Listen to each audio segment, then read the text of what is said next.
Hello दोस्तों, आप सब कैसे हैं। मेरा नाम है प्रफुल्ल कुमार। आज मैं एक नया वीडियो बना रहा हूं। इस वीडियो में मैं अपने पटना टूर के बारे में बातचीत करूंगा। दोस्तों, मैं और पवन इस बार पटना घूमेंगे और पवन जी हमें पटना के विभिन्न क्षेत्रों के बारे में घुमाएंगे और पटना में क्या क्या चीज़ें अवेलेबल हैं, लोग पटना आना क्यों पसंद करते हैं और पटना में घूमने की कौन कौन सी जगह हैं, ये सारी चीज़ें पवन जी हमें घुमाएंगे और दिखाएंगे। चलिए पटना घूमते हैं।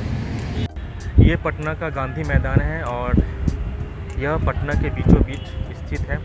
मैं कैमरा रोल कर रहा हूँ, आप इसे देखिए। यह मैदान काफ़ी बड़ा है और इस मैदान में राजनीतिक सभाएं होती है, बच्चे क्रिकेट खेलते हैं और बहुत सारे काम होते हैं। छुट्टी के दिनों में पटना के लोग इस मैदान में आकर अपना खाली समय व्यतीत करते हैं। आप कैमरा में देख सकते हैं कि पटना के बहुत सारे लोग यहाँ पर बैठे हुए हैं और फेरी वाले भी हैं। फेरी वाले अपना सामान बेचते हैं और अपना समय गुजारते हैं। यह पार्क काफ़ी खूबसूरत है और पटना का एक प्राइड है, पटना का एक गर्व है। मैं जब भी पटना आता हूँ इस पार्क में ज़रूर घूमने आता हूँ और वहाँ देख सकते हैं, वहाँ पर पार्क की एंट्री है, वहाँ से लोग आते हैं और पार्क में बैठकर मज़ा लेते हैं। आज हमारे साथ पवन जी भी हैं। पवन जी इस पार्क के बारे में और कुछ बताएंगे। पवन जी, पटना का जो ये पार्क है उसके बारे में आपका क्या कहना है, आप कुछ बताना चाहेंगे? पटना का ये जो गांधी मैदान है ये काफ़ी बड़ा मैदान है और यहाँ पे समय समय पे जो भी आयोजन होता है, चाहे वो राजनीतिक आयोजन हो या फिर किसी भी तरह का आयोजन हो, यहाँ पे होते रहता है। उसको एक तरह से एक प्लेस के रूप में मान सकते हैं, जहाँ पे बहुत सारे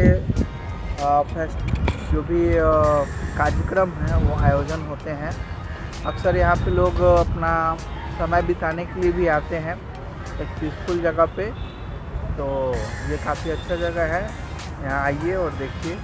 पटना में बहुत सारे पार्क हैं, लेकिन कुछ पार्क में आपको एंट्री फीस लगता है। क्या इस पार्क में भी आने के लिए आपको एंट्री फीस देना पड़ता है या यह पार्क फ्री है? हाँ, ये पार्क बिल्कुल फ्री है।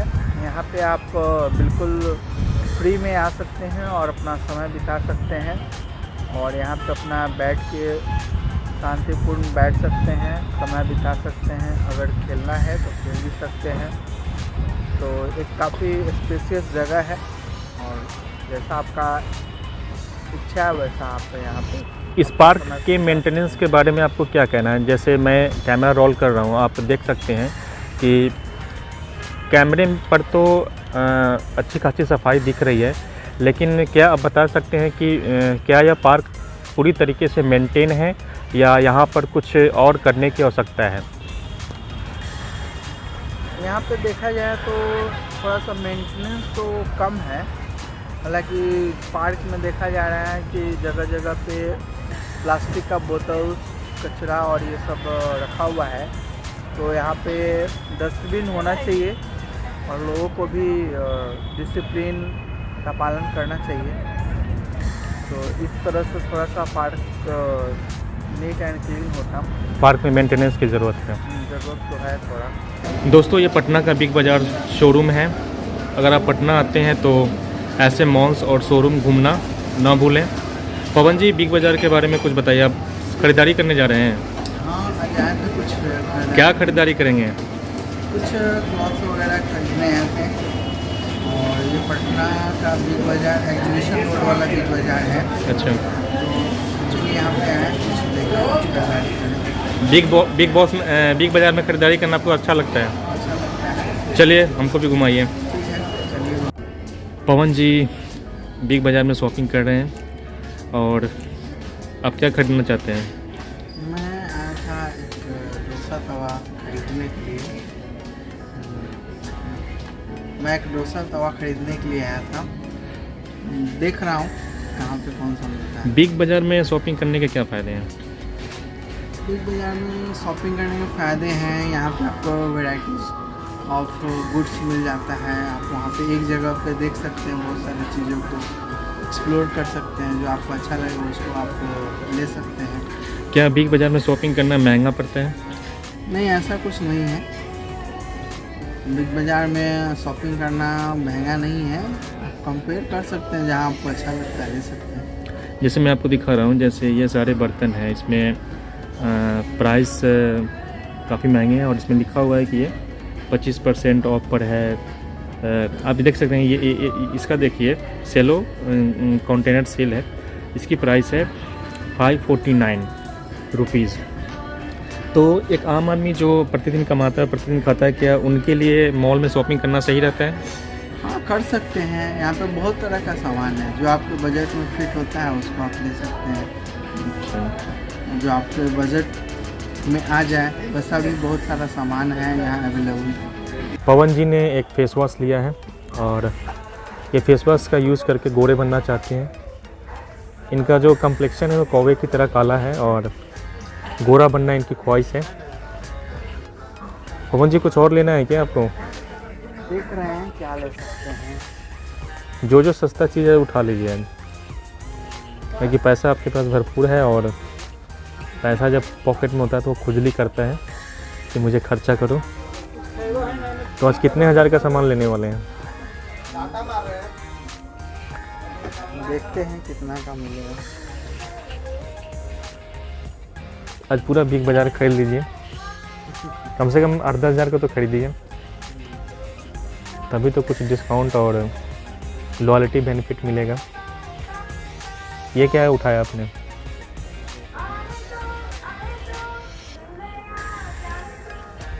पवन जी पूरी खरीदारी में मशगूल है और मेरे सवाल का जवाब देने से ही चक रहे हैं ना।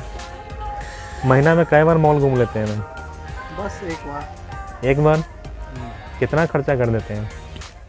0 रुपीज़। 0 रुपीज़? तो घूमते क्यों हैं? पेट्रोल फूकने के लिए?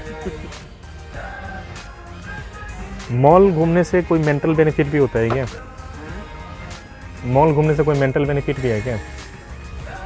माइंड फ्रेश रहता है। हाँ, नए लोग मिलते हैं, अच्छे अच्छे ब्यूटीज़ देखने को मिलती है और आपका दिन भर का समय अच्छा चलता है।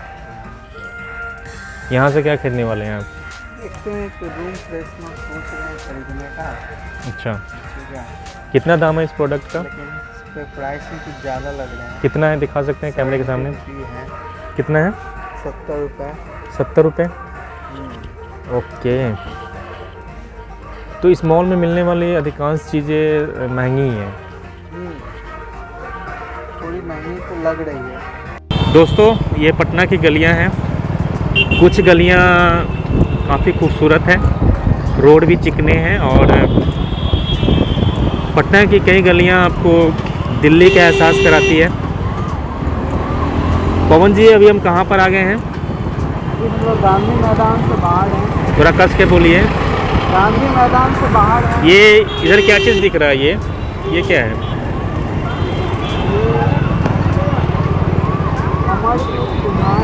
ये कारगिल चौक है, जो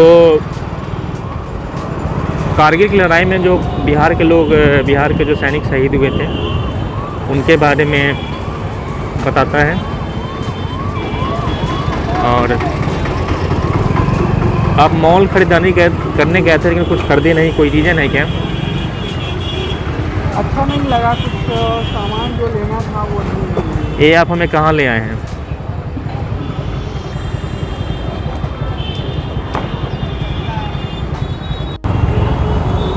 एक बार फिर से मैं आपको पटना की गलियों में घुमा रहा हूँ और आपको पटना की गलियाँ काफ़ी खाली खाली नज़र आ रही है। पवन जी, पटना की गलियाँ खाली क्यों हैं? खाली है इसलिए क्योंकि कल दिवाली थी, दिवाली में लोग बिजी थे, इस वजह से खाली है। नहीं तो पटना की गलियाँ कभी खाली नहीं होता है, हमेशा ट्रैफिक जाम लगा होता है। यहाँ पे जो भी रेस्टोरेंट है, जो पढ़ने वाले हैं, वे सभी अपने अपने घर चले गए हैं, इस वजह से कुछ खाली लग रहा है। पटना कैसा शहर है, इसके बारे में कुछ बताइए। पटना एक सिटी है, राजधानी है, अच्छा शहर है। अच्छा। और यहाँ पे ज़्यादातर एजुकेशन पर्पज से लोग आते हैं, पढ़ाई लिखाई करते हैं। थोड़ा लाउडली बोलो यार, अभी तो आएगा वीडियो में।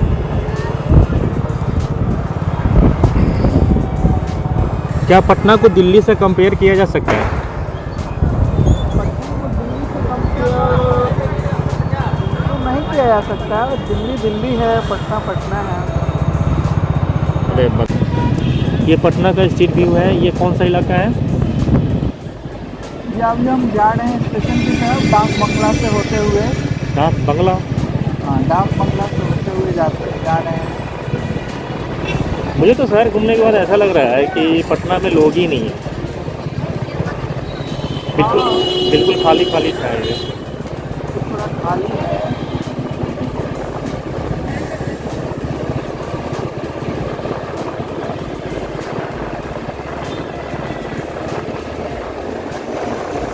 ये तो हमारे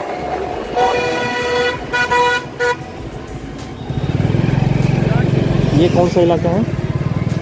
ये जीतू मॉल है। कौन मॉल है? जीतू मॉल है। ओके, मॉल घूमेंगे क्या हम लोग? हाँ बिल्कुल घूमेंगे। चलिए मॉल घूमते हैं।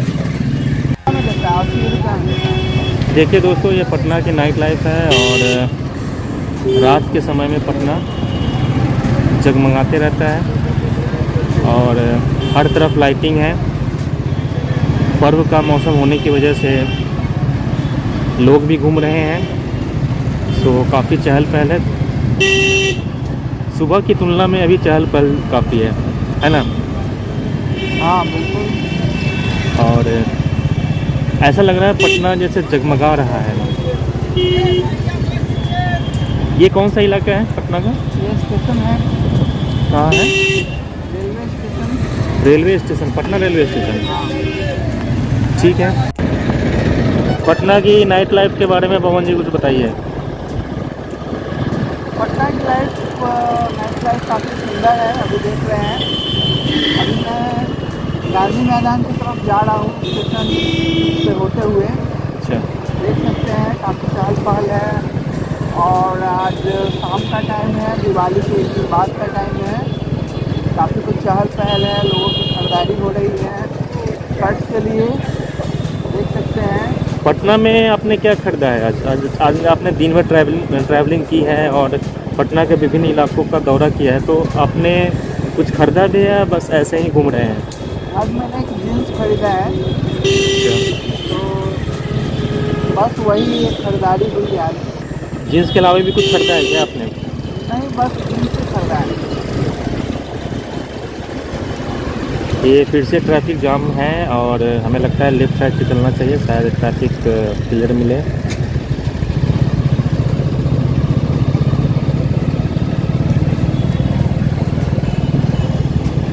लेफ़्ट साइड में चल सकते हैं क्या हम लोग? नहीं, ट्रैफिक शायद खुल गया है और हमें चलना चाहिए।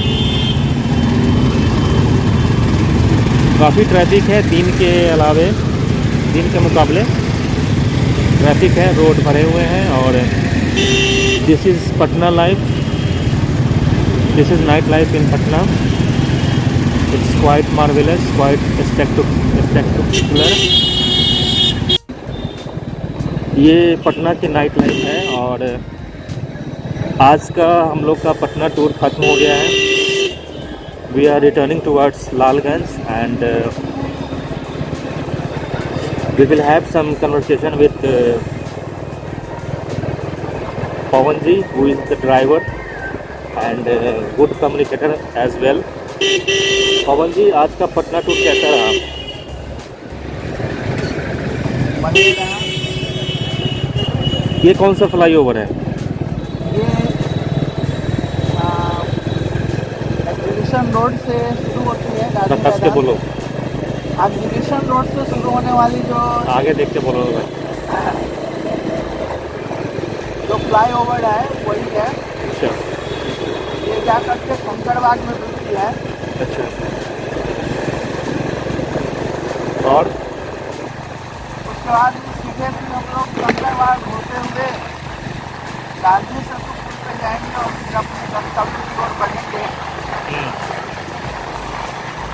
यहाँ पे दिखा दो अपने दर्शकों को ऊपर से क्या व्यू है। ये देखो कितना अच्छा व्यू है। It's looking like a mega city, but Patna is still a small city. It's developing. It's the capital of Bihar.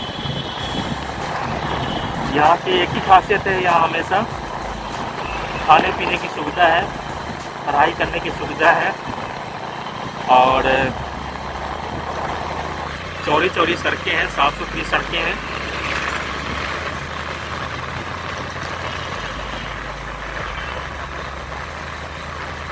आज के ट्रिप के बारे में कुछ और कहना चाहेंगे?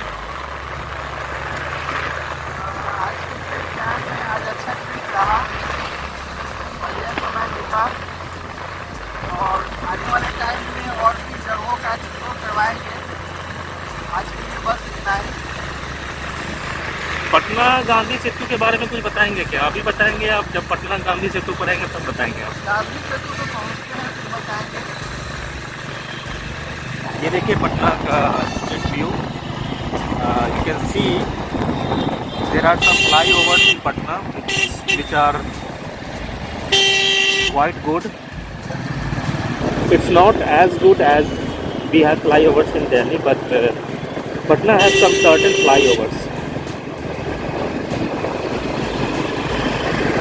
स्मूथ ट्रैफिक है, ज़्यादा दिक्कत नहीं है। आज हॉलीडे है इसलिए ट्रैफिक है नहीं। अगर हॉलीडे नहीं होता, वर्किंग डे होता, तो इस समय यह रोड खचाखच भरा होता और हम जाम में फंसे होते। पटना एक जगमगाता हुआ शहर है, और इस शहर में गाड़ियों की संख्या कम लगती है कि नहीं? कह सकते हैं, वैसे गाड़ी तो यहाँ भी काफ़ी है। अच्छा। और अभी हम कंकड़बाग की तरफ बढ़ चुके हैं, कंकड़बाग रोड की तरफ बढ़ चुके हैं। और जैसे ही ये ब्रिज ख़त्म होता है, नया ब्रिज शुरू हो जाता है, जो कंकड़बाग होते हुए ही निकलता है। तो अभी हम लोग ऊपर वाले ब्रिज को लेंगे। अच्छा, आप नीचे से नहीं चलेंगे, ऊपर से चलेंगे? ऊपर से ही चलेंगे, ब्रिज से ही चलेंगे। ब्रिज के ऊपर से चलने में क्या फ़ायदा है? ताकि ट्रैफिक कम होता है वहाँ पे, और आप आसानी से कम समय में यात्रा कर सकते हैं। देखिए पटना का ये व्यू है, थोड़ा फास्ट फॉरवर्ड मोड में है क्योंकि हम लोग ट्रैवल कर रहे हैं और ट्रैवल करते हुए वीडियो शूट किया जा रहा है। पटना के स्ट्रीट को दिखाने का मतलब ये है कि आपको पटना के विभिन्न इलाकों के बारे में पता चल सके, और जब भी आप पटना घूमने आए तो कौन जगह कहाँ पर है वो आप जान सके। किसी भी जगह घूमने का फ़ायदा आपको तब होता है जब आप स्वयं घूमें। हमारे बताने से आपको कुछ जानकारी मिलती होगी, लेकिन आप जब खुद घूमते हैं तब ज़्यादा पता चलता है। दोस्तों, हम महात्मा गांधी सेतु पर आ चुके हैं। यह बिहार की शान है, और इस वक्त हम पटना की गंगा नदी को क्रॉस कर रहे हैं। यह महात्मा गांधी सेतु पुल है और यह उत्तर और दक्षिण बिहार को जोड़ता है। यह बिहार की लाइफलाइन है, और इस पुल के द्वारा ही उत्तर बिहार के लोग दक्षिण बिहार जाते हैं और दक्षिण बिहार के लोग उत्तर बिहार आते हैं। अभी इस पुल का केवल एक लेन चालू है और दूसरे लेन पर काम चल रहा है, जिससे आप कैमरा में देख सकते हैं। मैंने कैमरा रोल कर दिया है। दूसरे लेन में काम चल रहा है, और इस पुल की लंबाई 5.5 किलोमीटर है, और फिलहाल एक ही लेन में ट्रैफिक है, इसलिए कभी कभी यहाँ पर जाम लगता है, और जाम लगने की वजह से बहुत सारे लोग इसमें फंस जाते हैं। इसलिए अगर आपको पटना से दिल्ली, मुंबई, कोलकाता, चेन्नई, बेंगलोर, चंडीगढ़, हैदराबाद और अन्य महानगरों को जाना हो तो आप अपने घर से 2-3 घंटा पहले ही निकलें, क्योंकि आप नहीं जानते कि यहाँ पर कब जाम लगा होगा और जाम क्लियर होने में कितना टाइम लगेगा। अभी रात का समय है और छुट्टी का समय है इसलिए यहाँ पर कोई जाम नहीं है, नहीं तो सामान्य दिनों में यहाँ पर काफ़ी जाम लगता है। और इस पुल की खासियत यह है कि यह 24 घंटा खुला रहता है और यह बिहार की लाइफलाइन है। पवन जी, इस पुल के बारे में कुछ और बताना चाहेंगे आप? हाँ बिल्कुल, अभी जिस पुल को देख रहा है ये पुल पहले ऐसे नहीं थी। ये पुल काफ़ी कुछ हम सकता है कब क्या कैसा बना है। और इसको बिहार का रीढ़ बोला जाता है। इसका उत्तरी और दक्षिण बिहार को जोड़ता है। उत्तर और दक्षिण बिहार को जोड़ने के लिए एकमात्र यही एक पुल है। और नीचे गंडक नदी बहती है। इतना बड़ी लंबाई लंबी गंडक नदी चौड़ी है। और ये पुल लगभग 1 किलोमीटर या 3 किलोमीटर लंबी अच्छा, है। एक क्वेश्चन और है कि पुल अभी नया ही बना है और पुल के दोनों तरफ पिलर पर लोगों ने फूकना शुरू कर दिया है, इसके बारे में आपका क्या रिएक्शन है? ये तो थोड़ा गलती बात है कि लोगों को अपना अपने खूबसूरत तरीका लोगों की अपनी संपत्ति है, इसका वो यूज कर रहे हैं। इसको ये गंदा नहीं करना चाहिए, साफ सुथरा बनाना चाहिए। ये थोड़ा सा मैटर लोगों में गड़बड़ है। और साइड काम चालू है, साइड कर रहे हैं इसका काम। और लगभग लग रहा है कि 1 साल के अंदर अंदर यानी 2022 तक तैयार होने की संभावना है। और ये स्कूल को एशिया का सबसे बड़ा पुल माना गया है। क्या हम इस पुल को पैदल पार कर सकते हैं? पैदल पार करना थोड़ा मुश्किल है, हालांकि है पैदल भी पार किया जा सकता है, लेकिन थोड़ा मुश्किल है क्योंकि ट्रैफिक है, बहुत सारा चीज़ें हैं। और यहाँ पे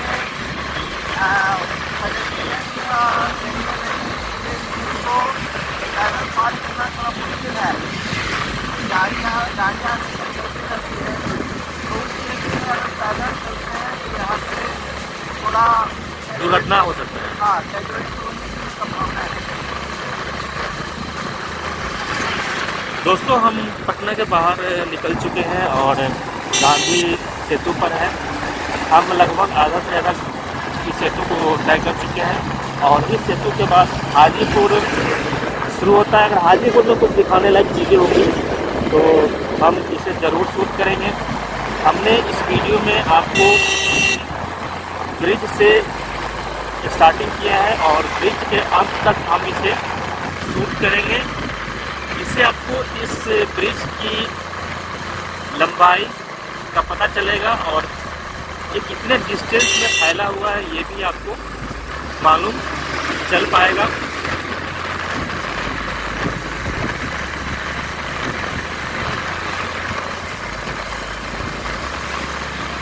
इस ब्रिज पर चलते समय क्या क्या सावधानी बरतना चाहिए? इस ब्रिज को क्रॉस करते समय क्या क्या सावधानी बरतना चाहिए?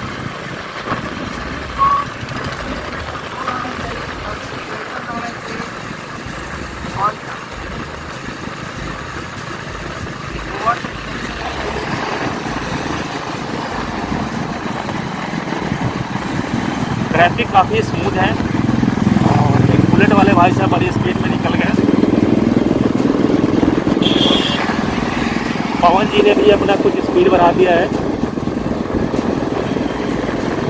पवन जी एक ऐसे इंसान है जो हमेशा 40 के स्पीड में चलना पसंद करते हैं, क्योंकि इनका मानना है कि दुर्घटना से देर भली, ये देर हो जाए वो मंजूर है इन्हें, लेकिन ज़्यादा स्पीड में चलना पसंद नहीं करते और यही इन्हें एक अच्छा बाइकर बनाती है।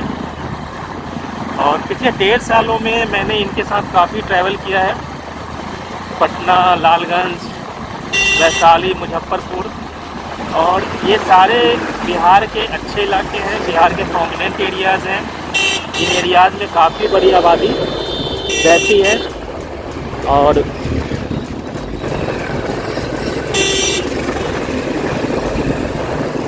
आपको इन एरियाज़ में काफ़ी कुछ चीज़ें मिल सकती हैं। आप देख सकते हैं ये ब्रिज कितना लंबा है और हमें इस ब्रिज को पूरी तरीके से क्रॉस करने में करीब 10 मिनट लगेंगे।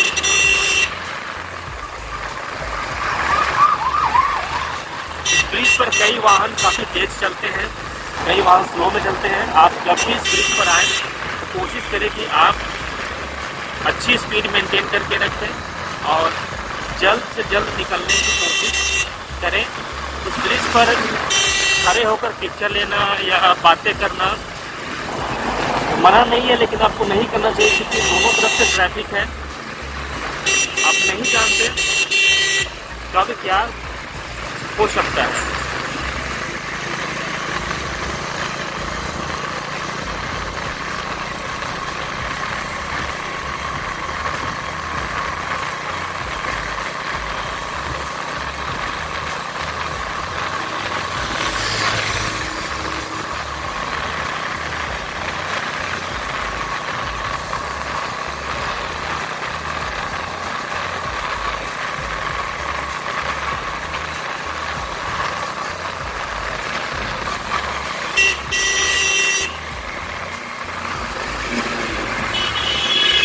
अब हम ब्रिज के दूसरे छोर की तरफ हैं और अगले 1-2 मिनट में हम इसे पूरी तरीके से क्रॉस कर लेंगे। इस छोर पर ट्रैफिक थोड़ा ज़्यादा है क्योंकि हाजीपुर से वाहन पटना की तरफ क्रॉस कर रहे हैं।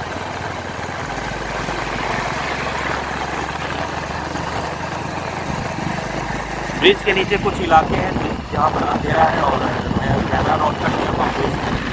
ब्रिज के इस तरफ काम चल रहा है, इंजीनियर्स काम कर रहे हैं। दूसरा लेन स्टार्ट करने और बनाने पर काम चल रहा है और ये भी जल्द स्टार्ट होगा।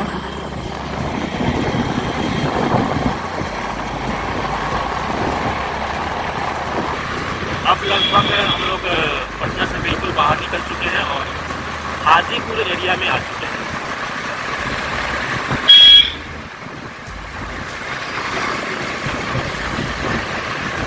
इस ब्रिज पर बड़ी बड़ी वाहनें भी चलती हैं, आप देख सकते हैं। Maruti, truck, bike, tempo, auto, सभी तरीके के वाहन चलते हैं और काफ़ी ज़्यादा ट्रैफिक है।